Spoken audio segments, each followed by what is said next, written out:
아멘. 은혜로운 찬양 감사드립니다. 저희 분들하고 인사하실 때 복된 주일입니다. 이렇게 인사하겠습니다. 네, 한 번 더 인사하겠습니다. 오직 주의 지혜 가운데 섭시다. 이렇게 인사하겠습니다.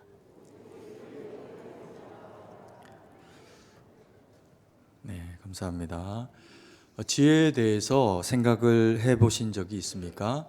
이 사람 참 지혜롭다, 저 사람 참 지혜롭게 행하네, 이런 이제 이야기들을 가끔씩 우리가 하게 되는 경우들이 있습니다.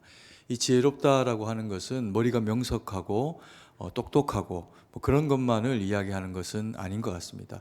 물론 뭐 똑똑해서 나쁠 것이 없고 또 명석하면 지혜로울 수 있는 그런 그 여지들이 더 있겠지만, 이 지혜롭다라고 하는 것이 가지고 있는 그 의미 중에는 결과적으로는 나뿐만 아니라 내가 속한 모든 사람들에게 미담이 되고 그 결과가 선한 것이 되어질 때, 저 사람이 행한 것이 참 지혜롭다, 그리고 저 사람 참 지혜로운 사람이다, 이런 이제 표현들을 우리가 하게 되는 것 같습니다. 그래서 그로 말미암아 우리가 덕을 입고 또 선한 어떤 영향력 가운데 들게 될 때 그것을 지혜롭다라고 그렇게 표현을 하게 된다라는 거죠. 오늘 우리가 읽은 이 본문의 말씀에 보면은 우리로 하여금 지혜 있는 자 같이 하라, 지혜 있는 자가 되라, 이런 이제 표현이 있는 것을 보게 됩니다.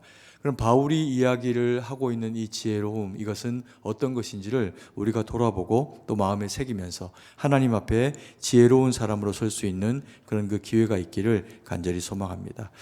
첫 번째로 성경이 말하고 있는 그 지혜로운 사람, 그 사람이 어떤 사람이냐 하면 세월을 아끼는 사람입니다. 그래서 그에게 요청되는 바는 세월을 아끼라, 때가 악하니라 라고 하는 내용입니다. 16절 말씀인데요, 같이 한번 읽도록 하겠습니다. 세월을 아끼라, 때가 악하니라. 세월을 아끼라 라고 하는 요청, 그리고 또 때가 악하다라는 말, 이 말은 꼭 그리스도인들만 아니어도 세상 가운데서도 이런 의미의 이야기들을 하게 되는 경우들이 있습니다. 때가 악하다라고 할 때는 참 그야말로 들려오는 소식들이 흉흉한 겁니다. 우리가 살아가는 그 삶 가운데서 뉴스나 다른 어떤 그런 그 매체들을 통해서 꼭 마귀가 늘 승리하고 있는 것만처럼 들려지게 되는 어떤 상황들을 듣게 될 때, 또 그리고 우리가 사는 삶이 쉽지 않을 때 때가 참 악하다, 요즘 세상이 참 악하다, 이런 이야기들을 하게 되는 경우들이 있습니다. 그리고 또 세상에서도 세월은 아껴야 된다라고 하는 이야기를 하기도 하죠. 그때는 어떤 의미로 주로 많이 쓰이는 내용일까요? 시간을 아끼는 것, 그런 이제 의미를 가지게 되겠죠. 그런데 이 시간을 아껴야 하는 것, 인생이 짧기 때문에 당연한 내용입니다. 그런데 세월을 아껴라 라고 하는 이 말이 뭐 물도 아껴 써야 되고 전기도 아껴 써야 되고 하물며 세제도 아껴 써야 되는데, 세월은 도대체 어떻게 하면 아껴 쓸 수가 있는 것일까요? 부지런하게 살면 세월이 아껴질까요? 뭐 그런 의미가 일정 부분은 이 안에 포함되어 있는 그런 그 이야기이기도 하겠지만, 궁극적으로는 시간을 아껴라 라고 하는 의미와는 좀 다른 면모의 이야기를 바울이 우리 가운데 들려주고 있을 겁니다. 왜냐하면 바울은 세상 가운데 살아가기도 하지만 동시에 그는 믿음 안에 살아가는 믿음의 사람이요, 믿음으로 저희들에게 교훈을 주고자 하는 하나님이 세우신 그런 그 일꾼이기 때문에 그렇습니다. 그러면 어떻게 하는 것이 이런 어떤 그 세월을 아끼는 것이 믿음 안에서 되어질까라고 하는 것에 대한 고민을 우리가 해볼 필요가 있습니다. 우리가 이 시간의 가치에 대해서 헬라어 단어들을 생각을 할 때 크게는 이제 두 가지의 단어가 떠오릅니다. 하나는 카이로스라고 하는 단어고 또 하나는 크로노스라고 하는 시간에 대한 개념이죠.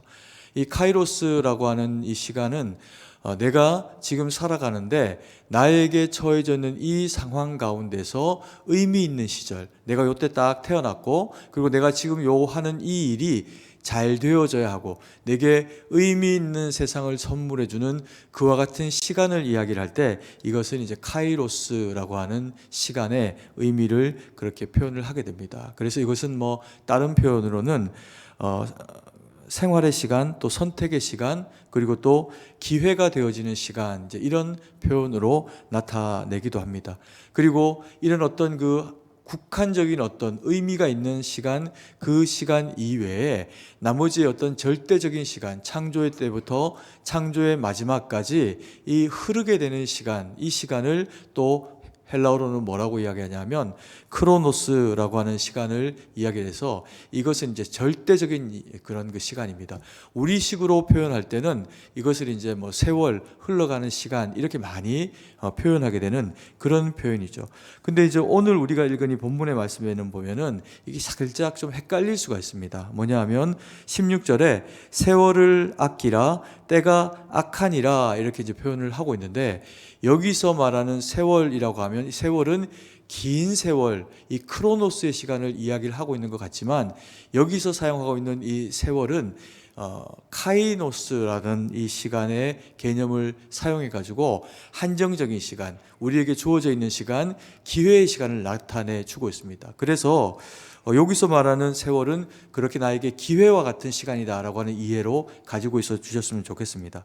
그리고 또 이제 그 다음번에 보면은 때가 악하니라라고 하는 이 때라고 하는 이제 절대 시간을 나타내는 그런 단어로 크로노스라고 하는 단어를 쓰는 것이 일반적입니다. 그런데 여기에서는 바울이 이제 크로노스라고 하는 시간의 개념을 사용하지 않고 이 단어에는 헤메라라고 하는 단어를 사용하고 있습니다. 이 헤메라라고 하는 단어는 어떤 단어냐면 절대적인 시간 크로노스 안에 있는 국한되어진 시간, 오늘로 치면 하루 그리고 한 주, 이런 이제 기간이 정해져 있는 오늘 그리고 한 주, 요런 이제 시간들을 나타낼 때 이 때라고 표현되어지는 이 헤메라라고 하는 단어를 사용하고 있습니다. 그러면 이 헤메라는 기회라고 하는 카이로스에 가깝냐, 세월이라고 하는 크로노스에 가깝냐라고 하면 크로노스적인 개념 안에 있는 날, 헤메라입니다.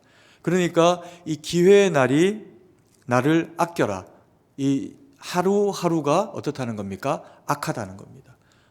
이제 그런 의미로 우선은 요 의미가 가지고 있는 의미를 잠깐 우리가 마음에 돌아보고, 이제 그게 왜 바울이 그와 같이 이야기를 하고 있는지를 돌아보는 그런 그 시간을 가지길 원합니다.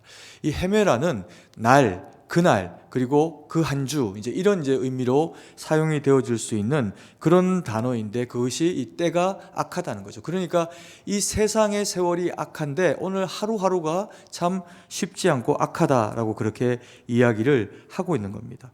왜 이런 표현으로 하루를 그렇게 표현할까요? 우리가 지난주에 봤던 말씀 중에 14절 말씀을 같이 한번 읽도록 하겠습니다. 그러므로 이르시기를 잠자는 자여 깨어서 죽은 자들 가운데서 일어나라. 그리스도께서 너에게 비추이시리라 하셨느니라. 우리가 지난주에 본 말씀에 보면은 여기에서 유사한 두 상황 가운데 있는 대상에 대한 이야기가 있었습니다. 그게 뭐냐면 잠자는 자와 죽은 자에 대한 비유였습니다. 깨어서 일어나라라고 이야기를 해야 하는 그 대상 가운데 보기에는 똑같은 겁니다. 깊이 고나게 잠들어 있는 사람과, 그리고 이미 생명이 떠나서 그냥 그야말로 영원한 잠 가운데 들어가 있는 영혼이 빠져나간 상태의 육체의 사람, 이 죽은 사람이죠. 그 사람의 모습이 멀리서 볼 때는 어떻다는 겁니까? 비슷하다는 겁니다. 그런데 차이가 뭐라고 했죠? 아무개야라고 해서 이름을 부르면 그 소리에 반응해서 일어나게 된다라고 했습니다. 그러면 그 사람은 산 사람이고, 반응하지 못하면 죽은 사람, 그렇게 이제 우리가 지난주에 이야기를 한 그런 그 의미가 있죠. 그래서 그렇게 그 죽은 사람과 자고 있는 사람을 비유했던 이유가 뭐냐 하면, 사실은 다 호흡하고 이 땅에서 살아가고 있는 사람으로서의 의미로 보면 두 사람이 다 살아있는 사람입니다. 그런데 한 사람은 하나님이 이름을 불러도 대답하지를 못하고 영적으로 죽어있는 상태니까, 다른 한 사람은 이름을 부르면 하나님이 부르실 때 반응하는 겁니다. 그래서 영적으로 죽은 자와 그리고 또 자는 자는 구분이 되어진다. 이제 이런 이제 측면에서, 그럼에도 불구하고 우리는 모습이 비슷해 보여도 주님이 부르실 때 부르시는 그 음성에 반응할 수 있어야 된다. 그것이 깨어있는 자요, 그것이 산 사람이다라고 하는 이야기를 지난주에 우리가 나눈 바가 있습니다. 그러면서 오늘 우리에게 이 말씀, 재차 설명하고 있는 내용의 그 이야기가 뭐냐면, 때를 크로노스라고 하지 않고 이 시간을, 절대적인 시간 가운데 있는 하루를 헤메라라고 하는 단어로 그렇게 사용을 한다고 했는데, 이렇게 사용하고 있는 이유가 뭐냐면, 우리가 이 세상에 태어나서 살아갈 때 대부분의 사람은요, 어릴 때 나이가 어릴수록 죽음이라고 하는 것에 대한 생각을 잘 하지를 못합니다. 그렇게 살다가 누가 이제 세상을 떠나는 것을 보고, 그리고 내가 나이가 들고 철이 들어가면서 인생에도 계절이 있고, 내 인생에도 겨울이 올 것인가 라고 하는 어떤 상황들이 다른 경험들을 통해서 그 경험이 간접적으로 조금씩 우리에게 경험될 때, 나도 언젠가는 세상을 떠나겠지라고 하는 생각을 하게 되지, 어릴 때는 그런 생각을 못 합니다. 그리고 또 나이가 들어가도요, 성숙 때 갈 때 우리가 그와 같은 생각을 하게 되면서 흙으로 돌아가라 하셨으니 흙으로 돌아감을 준비해야 하지라고 하는 생각을 하게 되는 거죠. 그만큼 인생이 70이요 80 혹은 100세가 되는 시간이라고 해도 그 시간이 결코 짧은 시간이 아니라는 겁니다. 때로는 그게 정말 긴 시간으로 다가와지면서 아이들에게는 내가 영원히 살 것 같은 영원의 시간으로 누려지는 것이 우리 인생이 가지고 있는 그런 느낌이고 또 경우입니다. 그런데 마냥 너희가 그렇지 않다라고 하는 것을 어떻게 하라는 겁니까? 깨달으라는 겁니다. 그래서 세월을 아껴라, 때가 악하니라 라고 이야기를 하면서 이 헤메라의 때는 사실은 우리에게 매일매일 살아가고 있으니까 내일도 내가 살아가겠지라고 하는 그런 그 기대감을 주는 것도 사실이지만, 실제로는 우리가 살아가는 이 삶이 하나님이 우리에게 오늘 이 하루를 자고 깨어나서 내일을 살 수 있는 시간을 허락해 주시질 않으면 내일은 우리의 시간이 아니라는 겁니다. 그래서 우리로 하여금 세월을 아껴라. 왜? 내일은 너희의 것이 아닐 수 있다. 이 얘기를 이와 같은 표현으로 우리에게 일깨워주고 계시는 것이라고 그렇게 볼 수 있는 거죠.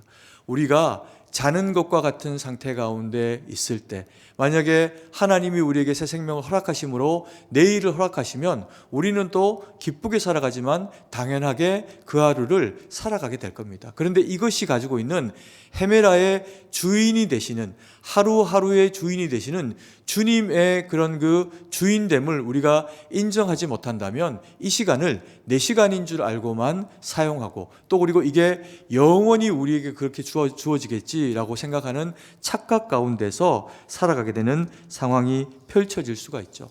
근데 이것을 이와 같이 내일은 내 것이 아니야 라고 하는 그런 그 지혜 가운데 우리가 살게 되면 어떤 현상이 찾아올까요? 겸손함이 찾아옵니다. 왜요? 인생의 주인이 내가 아니다. 내 인생이어도 이것은 주께서 허락하신 인생이다 라고 하는 것을 알게 됩니다. 성경에 예수님의 그 비유 가운데 나오고 있는 그런 그 대상들 가운데도 농사를 막 지어놓고 곡식창고에 가득히 채워놓고 이제는 내가 좀 누리고 쉬자라고 하는데, 그 밤에 와서 만약에 영혼을 취하게 되면 그 거둬들인 소출이 누구께 되겠습니까? 우리 거라고 주장할 수가 없는 상황이 벌어진다는 거죠. 그래서 우리가 살게 하시는 이 때문에 내일도 우리에게 그 하루가 주장되어질 뿐이라는 겁니다. 이것을 알면 어떤 현상이 우리에게 찾아올까? 나는 이 세상을 나그네로, 종으로, 그리고 부르신 자의 청지기로 살아가는 삶이 되는구나 라고 하는 것을 깨닫게 됩니다. 이런 청지기의 삶이 우리에게 주는 장점이 뭐냐 하면, 너희는 충성된 자다, 너희를 부르신 자가 있다 라고 하는 그런 그 사명이 우리 가운데 일어나게 됩니다. 내가 그리스도인으로 선택받았고, 그리고 이 땅 가운데 살아가는 것은 그냥 우연히 혹은 교회를 나오는 한두 사람, 그 가운데 내가 섞여 살아가는 자, 이런 가치가 아니라는 겁니다.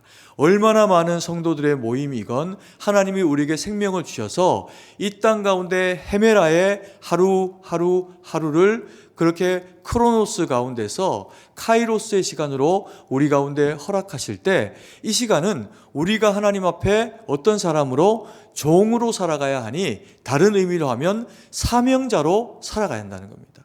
그래서 우리의 삶은 정해져 있다는 거죠.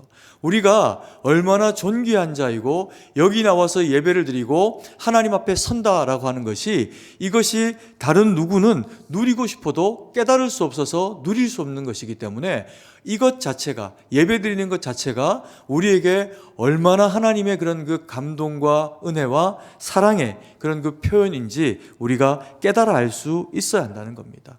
그래서 우리가 이 말씀 세월을 아끼라 때가 악하니라 왜요? 세월을 시간을 아껴 써야 되기 때문에 그게 아니라 우리를 이 땅에 보내시고 우리를 통해서 일하기를 원하시는 하나님의 뜻과 사명이 우리에게 너무나도 분명하다는 겁니다. 그래서 이 말은 우리에게 잊지 말라는 거죠. 뭘요? 내가 사명자라는 것을. 그것을 잊지 말아라. 그래야 악한 세상을 이길 수 있는 힘이 너희 가운데 나온다라고 하는 것을 우리에게 설명해 주시는 말씀입니다.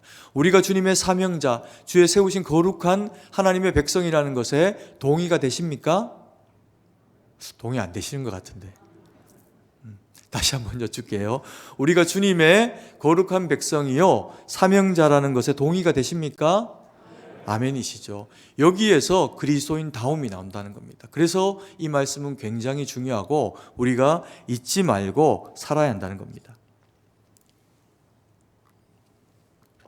그리고 두 번째로 성경이 말하는 지혜로운 사람의 요건 중에 하나가 뭐냐면 오직 주의 뜻이 무엇인가 이해하라. 이해하는 사람이어야 한다라고 그렇게 이야기합니다. 17절 말씀인데요. 같이 한번 읽습니다. 그러므로 어리석은 자가 되지 말고 오직 주의 뜻이 무엇인가 이해하라. 두 번째는 사명자에게 사명이 있는데 사명을 이루기 위해서는 그 뜻을 이루기 위해서 살아가야 한다라고 하는 이야기를 하고 있는 겁니다. 근데 우리가 이 주의 뜻을 이해하는 사람, 주의 뜻이 무엇인지를 어떻게 하면 이해할 수 있을까라고 하는 고민에 우리는 빠지게 되죠. 그런데 이제 그 주의 뜻에서 벗어나게 되는 대상이 있는데 그 사람이 어떤 사람이냐면 지혜로운 사람의 반대편인 어떤 사람? 어리석은 자라고 성경이 그렇게 표현하고 있습니다. 그래서 너희는 주의 뜻 가운데 거하고 어리석은 자가 되지 말아라 라고 그렇게 우리에게 이야기를 하고 있는 거죠. 어리석은 사람은 어떤 사람일까요? IQ가 좀 낮은 사람? 그래서 공부를 좀 덜 하는 사람? 이런 사람이 어리석은 사람일까요? 그렇지 않습니다. 지혜로운 사람이 남보다 더 똑똑하고 남보다 더 탁월해야만 될 수 있는 것이 아니었던 것처럼 하나님의 말씀과 뜻 가운데 서 있어서 주의 가치로 무엇인가를 분별하는 지혜가 있어서 남과 나를 유익하게 하는 사람이 지혜로운 사람이라고 하는 대상이라면 이 어리석은 사람은 결과적으로 어떤 일을 하는가? 열심히 하고 최선을 다해서 하고 그리고 뛰어나게 그 일을 하더라도 그 일로 말미암아 되어진 결과가 자기에게도 남에게도 유익이 되어지지 못하게 하는 사람, 그 사람이 어리석은 사람입니다. 그래서 좋은 학교를 나오고 좋은 직장을 가지고 남보다 더 탁월한 탤런트를 가지고 있어도 충분히 하나님 앞에서는 어리석은 사람일 수가 있다는 거죠. 하나님 앞에서 지혜롭고 성도에게 유익이 되어져야 그 사람이 지혜로운 사람이다 라고 성경이 그렇게 이야기를 하고 있는 겁니다. 그러면 성경에서 이야기하는 절대적 가치로서 아까 제가 말씀드린 어리석은 자는 우리가 일반적으로 이야기하는 거고 성경이 말하고 있는 절대적인 가치에서 이 사람은 진짜 어리석은 사람이다. 그 사람이 어떤 사람이냐 하면 성경이 첫 번째로 이야기하고 있는 어리석은 사람은 누구일까요? 하나님이 없다 말하는 사람입니다. 하나님 안 계시다 이렇게 말하는 사람입니다. 왜 이 사람이 어리석을까요?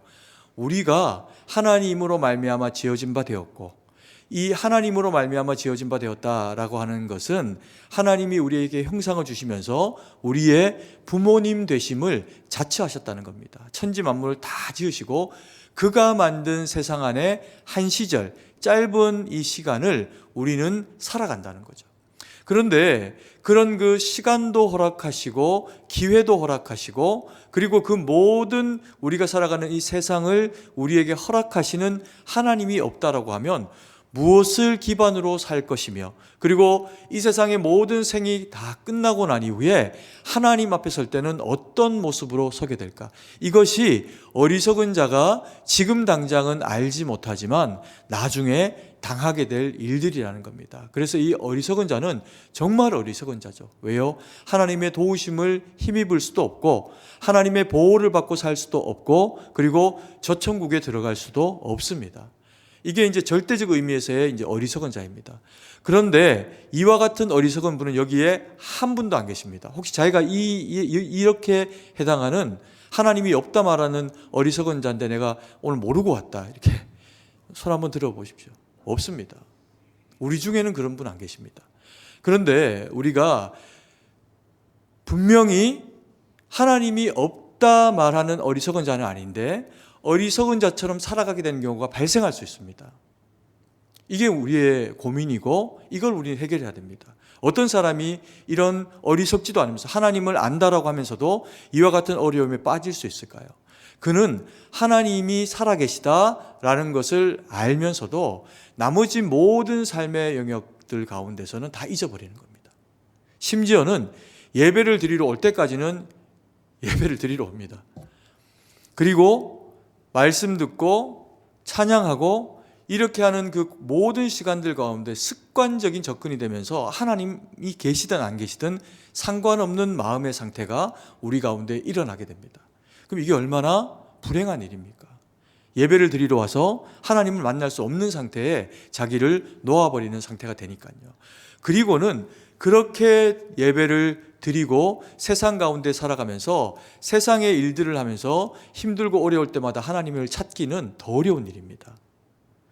그래서 우리가 예배에 하나님 앞에 우리를 드리고 종으로 사명자로 하나님 앞에 우리를 드리고 하나님의 그 말씀과 뜻 가운데 우리가 주신 말씀을 마음에 새기고 세상 가운데 나아가게 될 때 때로 힘들고 어려운 순간을 만나면 오 주여 나를 도와주옵소서, 내 모든 형편 가운데 함께해 주옵소서, 기도가 나올 수 있는 거죠.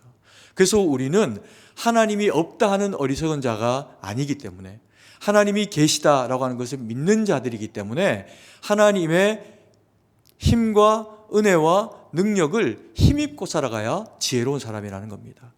그러면 그렇게 할 수 있는 방법이 뭐라고 성경이 이야기하냐 하면 읽은 말씀 17절 말씀을 다시 한번 읽겠습니다. 그러므로 어리석은 자가 되지 말고 오직 주의 뜻이 무엇인가 이해하라. 오직 주의 뜻이 어떻게 무엇인가 그리고 어떻게 하라? 이해하라, 이렇게 합니다. 그러니까 하나님의 말씀을 읽었으니 됐다고 생각하지 말고 예배를 드렸다고 끝나는 것이 아니라 하나님의 말씀이 너희에게 주어졌다면 그 뜻이 무엇인지 오직 우리에게 주신 말씀이니 우리의 마음에 그 뜻을 새기고 그 뜻을 새기기 위해서 무엇하라? 이해하라, 힘써 알라. 하나님의 말씀은 살아계시다.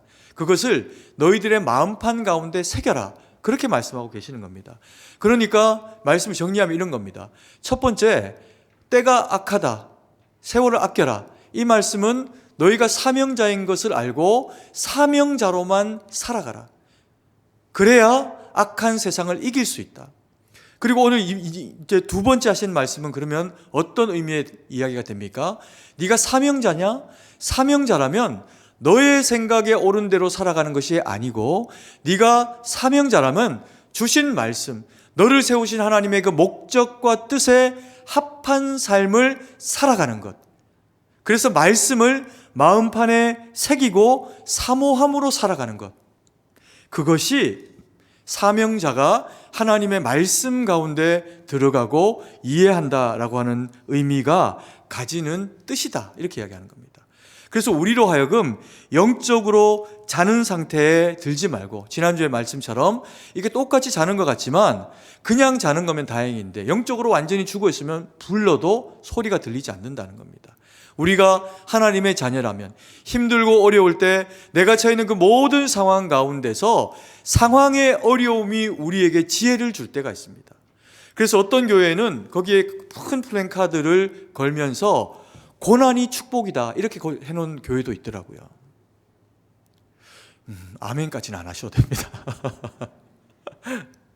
그러나 우리가 어쩔 수 없이 우리의 인생 가운데 찾아온 고난을 발견했다면 그 고난이 우리에게 이야기하고 있는 유익은 무엇인가? 그것을 돌아볼 수 있는 지혜는 있어야 합니다. 금방 아멘이라고 해주신 성도님은 그 가치를 아시는 거죠. 우리가 힘들고 어려운 일, 그와 같은 상황들이 우리에게 몰려오고 있을 때 이걸 어떡하지? 이걸 어떻게 하면 해결할까? 여기에서만 그치면 세상 사람하고 사실 별반 그렇게 다르지 않습니다. 몸에 병이 들어도, 마음이 힘들어도, 상황이 곤란해도 이 곤란함이 내게 주님을 찾게 만드는 지금 통로가 되는구나. 그래서 그런 그 통로를 통해 갖고 주님을 만나는 경험을 하게 되면 신앙은 성장하게 됩니다. 그리고 하나님이 우리를 더 귀한 그릇으로 쓰기 위해서 우리를 닦고 그리고 크게 세워가시게 됩니다. 그래서 고난은 보석이라는 겁니다. 축복이라는 겁니다. 세 번째로 지혜로운 사람은 이런 사람이어야 합니다. 성경이 말하는 지혜로운 사람은 똑똑한 사람이 아니고 어떤 사람인가? 오직 성령으로 충만을 받는 사람입니다. 18절 말씀인데요. 같이 한번 읽겠습니다. 술 취하지 말라. 이는 방탕한 것이니 오직 성령으로 충만함을 받으라. 세 번째로 지혜로운 사람은 성령의 충만을 받아라 라고 그렇게 이야기합니다. 그러면 여기서 말하는 성령의 충만은 어떤 것이며 왜 받아야 하는가? 우리가 지혜롭기 위해서 성령의 충만을 받아야 된다. 이해가 될 것도 같고 잘 안 될 것도 같습니다. 근데 그걸 설명하기 위해 가지고 설명하고 있는 내용을 보니까 더 헷갈립니다. 왜 그럴까요? 술 취하지 말라. 이는 방탕한 것이니 오직 성령으로 충만함을 받으라 라고 이야기합니다. 그 성령의 충만함을 받으면 술 취함도 방탕함도 물러가고 하나님의 말씀의 뜻 가운데 바로 설 수 있다는 거죠. 근데 여기서 술 취함과 그리고 방탕에 대한 이야기를 왜 하고 있는 걸까요? 술 취함은 사람이 그냥 술을 단순히 마신 것 이상으로 술을 마시고 나서 혼미한 상태 가운데 들어간 겁니다. 술을 마시고 왜 성경이 이제 하나님의 말씀이 우리에게 술 취하지 말라 이렇게 하니까 어떤 분들이 이걸 막 해석을 자의적으로 해서 취하지 않을 정도까지 먹는 건 괜찮다 이렇게 이제 생각을 하기도 하고 그런 경우들이 있습니다. 그런데 사람에 따라서는 한 잔만 마셔도요 한 술병 몇 병을 마신 것과 똑같은 상태로 되는 사람이 생각보다 굉장히 많습니다. 저희 집안이 그렇습니다. 그래서 예수님을 안 믿어도 술을 못 먹는 집안입니다. 근데 너무 감사하게 또 이렇게 예수님까지 믿게 해주셔가지고 너무 감사한데 술이 가지고 있는 특성이 뭐냐면 사람을 망가뜨리죠. 흐트러뜨립니다. 멀쩡한 사람도 술을 많이 마시고 나면 저 사람이 왜 저러나 라고 측은지심이 생기게 되는 그런 상태 가운데 들어가게 되죠. 술과 그래서 어떤 이제 우스갯 얘기로 개그맨이었던 것 같은데요. 아마 교회를 좀 다녔던 사람인 것 같습니다. 이 사람이 술하고 우리가 믿는 주님을 이제 공통점이 있다. 이렇게 하면서 이제 이야기를 예전에 한 걸 제가 방송에서 들은 적이 있는데 우리 주님하고 술이 가지는 공통점이 뭐냐 하면 두 대상은 다 사람의 속을 비워서 깨끗하게 만든다는 겁니다. 주님은 우리의 죄를 깨끗하게 만들고 우리가 죄인인 것을 고백해서 영혼을 맑게 만든다면 이 술은 그 가지고 있는 의미가 뭐냐면 속에 있는 걸 다 이렇게 해가지고 이제 다 깨끗하게 만든다는 겁니다. 제가 한 20년도 더 된 것 같은데요. 이제 학부를 다닐 때 여기 우리 인사동에 가끔씩 친구들하고 이제 놀러 오거나 이렇게 이제 했을 때 저는 술을 안 마시니까 그때도 그럴 일이 없지만 예전에는 여기가 지금 거의 대부분이 밥집이고 맛집이고 이런데 그때는 술집이 꽤 많았습니다. 이 뒤쪽으로 이렇게 막걸리 이렇게 마시고 하는 그런 데가 많았던 것 같은데 그래서 이렇게 동네를 이렇게 이제 이게 식당을 찾아 이렇게 가면은 길바닥에 이렇게 파전이 이렇게 먹고 개어낸 것들이 얼마나 많은지 모릅니다. 사람이 그와 같이 연약하게 추하게 만들어버리는 그런 이제 면이 이 술에게 있는 거죠. 그리고 또 술하고 예수님이 가지고 있는 그런 이제 공통점이 뭐냐면 속을 비울 뿐만 아니라 사람이 낮아지게 만든다는 겁니다. 그래서 예수님은 우리를 낮아지게 하시면서 내가 죄인입니다라고 무릎 꿇고 이제 엎드려서 기도하게 만든다면 이제 술은 어떻게 할까요? 사람을 길바닥에 이렇게 쫙 낮아지게 만드는 거죠. 네. 2부 때는 이게 웃어주셔가지고 감사합니다. 1부 때는 얘가 이걸 약간 잘못했는지 안 웃으셔가지고. 그리고 이제 세 번째 이 공통점은 뭐냐면 잔뜩 이제 주님으로 취하거나 아니면 술로 취하게 되면 혼자 말을 한다는 겁니다. 우리는 방언을 하고 세상 사람은 그야말로 혼자 웅얼웅얼 이제 이야기를 하게 만든다는 거죠. 우스갯 얘기이기는 하지만 술이 가지고 있는 이 사람을 흥청망청하게 만들 때 어떻게 이것이 사람을 망쳐가는가, 이제 그것을 일깨워주는 그런 그 이야기이기도 합니다. 그래서 그런 얘기가 있더라고요. 술이 한 잔을 마시면 내가 술을 먹고, 그 다음에 뭐 두 잔을 마시면 술이 술을 먹고, 그 다음 뭐죠? 술이 뭘 먹고? 아시는 분입니다. 저한테 속으신 거예요. 술이 뭘 먹어버립니까? 사람을 먹어버린답니다. 그게 망가진다는 거죠. 그래서 술 취하지 마라 이렇게 표현하는데 그 뒤에 재미있는 표현이 있습니다. 술 취하지 말라 이는 무엇한 것이니? 방탕한 것이니. 그러면 술만 안 취하면 성령이 충만할 수 있을까요? 그렇지 않다는 겁니다. 사람은 누구나 다 무언가에 뭐에서 살까요? 취해서 살아갑니다. 술을 좋아하는 사람은 술에 취해 살아가고, 돈을 좋아하는 사람은 돈을 남보다 더 벌기 위해서 돈이 목적이 되어 돈에 취해 살아가고, 명예가 욕심이 있는 사람은 명예욕에 사로잡혀서 취해가고, 나머지가 다 자기 때문에 상하고 다치고 떠나가고 아픔 가운데 들어가는데, 내가 그것을 얻기 위해서 취하기 위해서 몰입이 되어 있으니 나머지는 전혀 보이지를 않습니다. 그런 것들이 다 뭐라고 이야기하는 겁니까? 방탕입니다. 방탕은, 술 취함은 방탕의 한 요소일 뿐입니다. 그래서 이 방탕이 무엇을 이야기하는 것인가? 세상이 우리를 조종하면서 세상이 우리를 흠뻑 젖어들고 취하게 만드는 모든 것들이 무엇이다? 방탕이고 그 중에 대표적인 것이 술 취함이다. 이렇게 지금 바울이 우리에게 이야기를 하고 있는 겁니다. 그러니 우리로 하여금 뭘 하지 말라는 거예요? 술 취하지 말 뿐만 아니라 어떤 방탕, 너희를 취함 가운데로 몰고 가는 세상의 방탕에 젖어들지를 말라는 이야기입니다. 그러기 위해서 세상이 얼마나 우리를 유혹합니까? TV를 켜면, 영화를 보면 세상의 길거리에 이거저것 쾌락과 악과 어리석음들이 우리로 하여금 얼마나 취하게 만들려고 손짓하고 있는지 모릅니다. 그걸 이길 수 있는 지혜로운 자의 선택, 그게 뭐라고요? 성령의 충만이라는 겁니다. 우리가 하나님이 세우신 사명자들입니다. 첫 번째 얘기가 그거죠. 세월을 아껴라. 때가 악하다. 이것을 아는 자는 부지런한 자가 아니다. 이것을 아는 자는 주님이 세우신 명령이 있는 내가 주의 청직이요 주의 사명자라고 하는 것을 아는 자다. 그런데 그것이 우리의 힘과 우리의 능력으로 막아질 수 있는 일이 아니다. 그래서 너희는 하나님의 말씀이 무엇인지를 분별해야 된다. 사명자로서의 너를 세상 가운데 보내신 이유가 무엇이며, 사명자인 네가 그래서 세상을 살아갈 때 어떤 방향으로, 어떤 목적을 가지고, 어떤 수단으로 살아가야 할 것인가, 그것을 지도하고 그 방향을 결정해주는 하나님의 능력이 무엇이다? 말씀이라는 겁니다. 그래서 예배자는 말씀을 붙잡아야 하고, 사랑해라 하면 사랑해야 하고, 그리고 세상에 어떤 상황들이 주어져도 내가 생각하는 습성을 따라 어떤 것들을 선택하는 것이 아니라 하나님의 말씀을 따라, 주의 동행하심을 따라 그 일들을 결정하고 나가라는 겁니다. 그럼에도 불구하고 너희에게 힘이 없냐? 약하냐? 아니, 그럼에도가 아니라 너희들에게는 반드시 있어야 된다. 왜?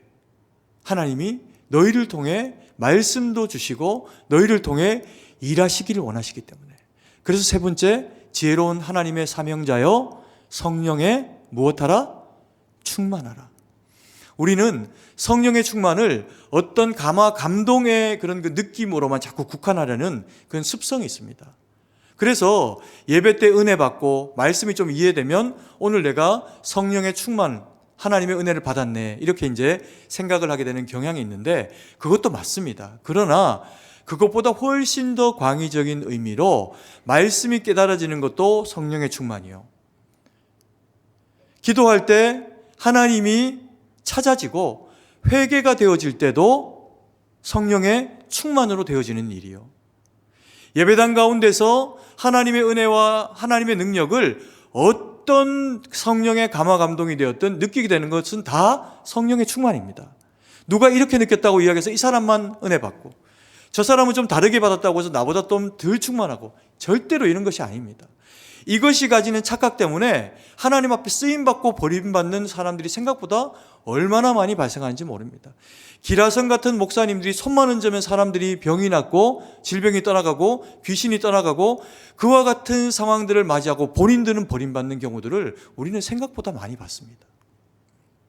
성령의 충만은 현상 이상입니다. 성령의 충만이 무엇일까요? 우리가 하나님 앞에 아뢰고 하나님이 우리 가운데 역사하시고 주의 말씀이 우리 가운데 떨어지고 성령의 기름 부으심이 우리 가운데 임재하면 예배당을 떠나가지고 우리가 살아가는 그 모든 삶의 환경 가운데 내 사업장, 공부하는 학교, 아이들을 가르치는 현장, 장사를 하는 식당, 어느 곳이어도 그리스도인이 있는 곳에 내가 주님의 사명자요 복음을 위한 사람이다 라고 하는 것을 마음에 깨닫고 서게 되는 그 모든 영역들마다 하나님의 일하심이 나타나게 되는데 그게 뭐라고요? 성령의 충만이라는 겁니다. 그래서 성령의 충만은 교회의 충만만 아니라 교회에 충만한 하나님의 사람들이 땅끝까지 나아가서 생육하고 번성하고 점령하고 다스리게 되는 것을 통해서 하나님의 놀라운 은혜의 역사가 일어나는 것, 그것이 주님이 우리에게 맡기시고 기뻐하시는 성령의 충만이라는 겁니다. 아멘이십니까? 오늘 이 말씀을 받는 사랑하시는 우리 성도님들과 저의 삶이 그랬으면 좋겠습니다. 잊지 않는 거죠. 내가 사명자라는 걸 잊지 않는 겁니다. 사명자에게는 말씀하신다는 거죠. 우리 힘 가지고 세상을 못 이긴다는 거죠. 기억하는 겁니다. 사명자에게는 구하면 성령의 충만을 주신다. 아멘이십니까? 다만 성령의 충만은요, 사모하는 자에게 주십니다. 구하는 자에게 주십니다. 그래서 가치를 아는 자가 더 부요해지게 되는 것이 성령의 충만입니다. 여러분, 금요기도회가 시작이 됐습니다. 지난주에도 너무 은혜롭게 귀한 목사님이 오셔가지고 말씀을 전해주시면서 감사의 그 의미에 대해서 이미 해라. 있는 것으로 감사해라. 하나님이 하실 일에 대한 기대로 감사해라. 이게 너무 아는 내용인데도 마음에 너무 귀하게 다가와지더라고요. 얼마나 모이신 분들은 뜨겁게 기도하고 계신지 모릅니다. 왜요? 성령의 충만을 경험하고 살아가니까. 근데 그것을 내가 똑같은 교회를 다니는 똑같은 성도인데 누리지 못하고 살아간다. 이거는 슬픈 일입니다. 1부 때는 제가 시간을 짧게 써야 되니까 이 얘기까지 못 드렸는데 2부 때는 꼭 이번 주 이후에도 한 달만 아니라 계속해서 주님 앞에 이 기도의 시간을 금요 때마다 가지셔서 코로나도 이겨내고 우리 삶 가운데 있는 어려움도 이겨내고 우리 자손들이 믿음의 자손들로 세워질 수 있도록 기도해 주시면서 이 은혜의 때, 성령의 충만의 때를 연말에 함께 보내시기를 소망합니다. 아멘이시죠? 네, 기도드리겠습니다. 사랑의 아버지 하나님, 은혜와 사랑을 감사드립니다. 오늘도 주신 말씀 마음에 새기고 아버지 하나님, 저희가 주의 부르심 가운데 있는 주의 뜻한 백성으로 바로 서기를 간절히 원하고 기도드립니다. 아버지 하나님, 주의 말씀 분별하기를 원합니다. 그래서 사명자로 살아갈 수 있는 힘이 있기를 원합니다.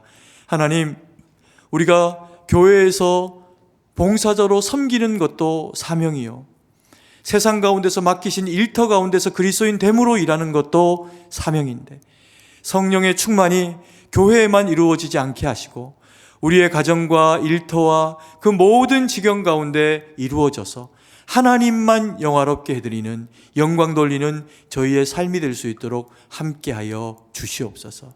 일하시는 주님, 우리를 충만하게 하시는 주님, 능력의 사람으로 세우실 것을 믿고 감사드리며 살아계신 주 예수님 이름으로 기도드립니다. 아멘.